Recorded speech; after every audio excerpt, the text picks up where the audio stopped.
Les députés étudient des rapports gouvernementaux sur le développement socio-économique et le budget de l'État en 2017. Ils devront prendre des décisions sur le plan de développement socio-économique et les prévisions budgétaires pour 2018. L'Assemblée nationale adoptera 6 projets de loi et discutera de 9 autres.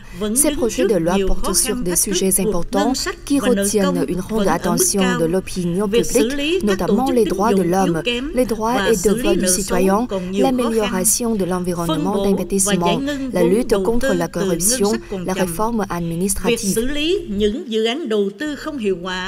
Des rapports de travail du président de la Cour populaire suprême et du président du parquet populaire suprême seront également présentés, outre des rapports gouvernementaux sur la lutte contre la criminalité, l'exécution des jugements, le traitement des recours et plaintes et la réalisation des objectifs nationaux en matière d'égalité des sexes. Les députés vont en outre écouter une synthèse des idées et recommandations adressées par des électeurs à la 4e session de l'Assemblée nationale. De plus, les résultats de la supervision du traitement des recommandations adressées à la 3e session seront soumis. Sont également prévues des séances d'interpellation.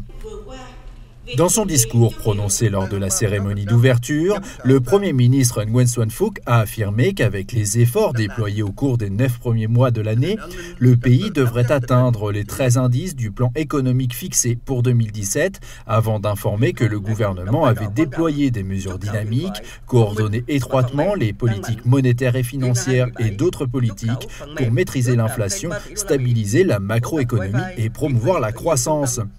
Concernant le plan de développement socio-économique de 2018, le Premier ministre a affirmé la poursuite de la stabilité macroéconomique, la création de changements dans la réalisation des percées stratégiques, la restructuration de l'économie avec la rénovation du modèle de croissance, l'augmentation de la production, de la qualité, de l'efficacité, de la compétitivité, mais aussi l'encouragement à la rénovation, à la création, aux start-up, le développement des entreprises et la promotion de la croissance économique.